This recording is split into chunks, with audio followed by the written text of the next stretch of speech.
Have you ever met someone who always needed to be the smartest person in the room, the center of attention, or the one who could never admit they were wrong? At first glance, they may seem incredibly confident, but psychology suggests a surprising possibility. What if their confidence is actually hiding something much more fragile? More than 2,000 years ago, Greek mythology told the story of Narcissus, a young man who became so captivated by his own reflection that he couldn't look away until it destroyed him. Today, that story has become a symbol for narcissism, but modern psychology reveals that the myth isn't really about loving yourself too much. It's about becoming trapped by an image while losing touch with who you really are.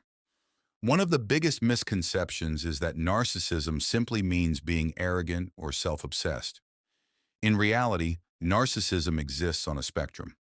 Most of us display narcissistic traits from time to time, such as enjoying praise or feeling proud of our achievements. These are normal human experiences.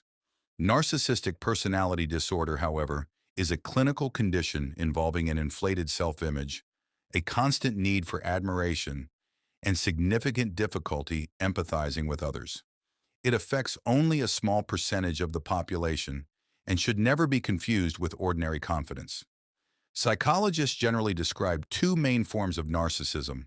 The first is grandiose narcissism, the type most people recognize. These individuals appear charismatic, confident, and ambitious.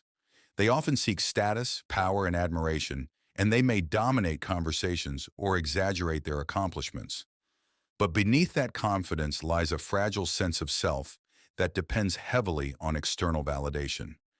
Even mild criticism can trigger anger, blame, or humiliation because it threatens the image they've worked so hard to maintain. The second form is vulnerable narcissism, which is far less obvious. Instead of appearing superior, these individuals often seem shy, anxious, or misunderstood.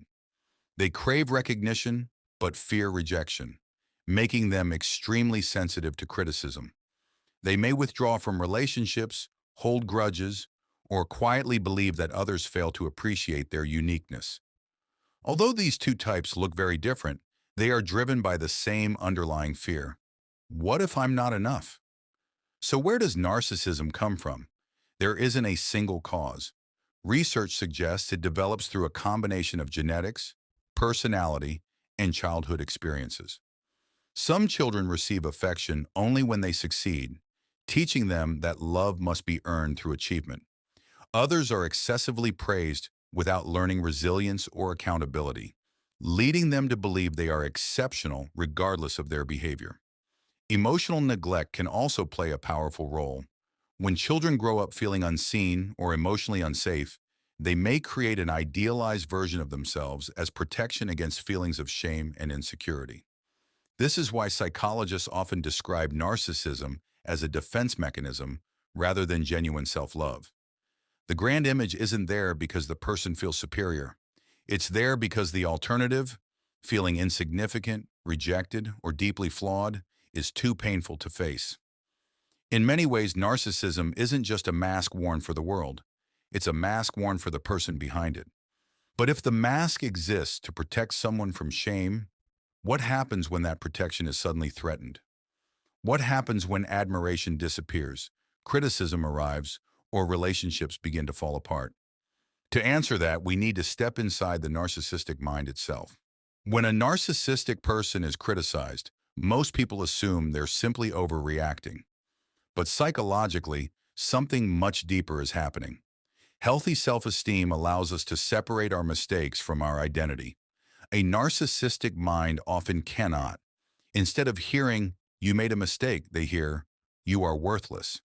To protect themselves from this overwhelming feeling of shame, they may become defensive, deny responsibility, blame others, or even attack the person who criticized them. This same pattern appears in relationships. In the beginning, a narcissist may idealize someone, making them feel uniquely understood and deeply admired. But no relationship can sustain perfection forever. As soon as flaws become visible or admiration decreases, disappointment turns into criticism, emotional distance, or manipulation. This cycle of idealization and devaluation often leaves partners confused, wondering what changed. In reality, the problem wasn't the relationship. It was the fragile self-image that depended on it.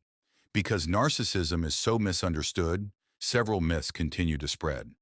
One common myth is that narcissists love themselves. Ironically, many psychologists argue the opposite. What appears to be self-love is often an attempt to escape deep insecurity. Another myth is that all narcissists are loud and confident, when some are quiet, anxious, and hypersensitive. And while narcissistic behavior can be deeply harmful, it doesn't mean every difficult or selfish person has narcissistic personality disorder. Can narcissists change? The answer is complicated. Change is possible, but it is often difficult because the very traits that need treatment, denial, defensiveness, and lack of self-awareness also make it hard to seek help. However, with long-term psychotherapy, genuine self-reflection, and a willingness to tolerate uncomfortable emotions instead of hiding behind a perfect image, meaningful progress can happen. The goal of therapy isn't to destroy a person's confidence. It's to replace a fragile identity built on admiration with a stable sense of self that no longer depends on constant validation. Perhaps the greatest lesson about narcissism isn't about identifying narcissists in our lives. It's about recognizing how easily all human beings become attached to the versions of themselves they want the world to see. We all wear masks at times. We all fear rejection. We all seek acceptance. The difference is whether those masks become tools we can remove or prisons we can never escape. The Greek myth of Narcissus wasn't simply a warning against vanity. It was a warning against losing yourself in an illusion. Because the moment we become obsessed with protecting an image, we stop discovering who we really are. True confidence isn't built on being admired. It is built on accepting that we are imperfect, vulnerable, and still worthy of love. And perhaps real freedom begins the moment we stop asking, "How do people see me?" and start asking, "Who am I when no one is looking?" If this video changed the way you think about narcissism, consider sharing it with someone who might benefit from a deeper understanding. And if you enjoy exploring the hidden psychology behind human behavior, subscribe to Psyche Lens, where every story reveals something deeper about the human mind.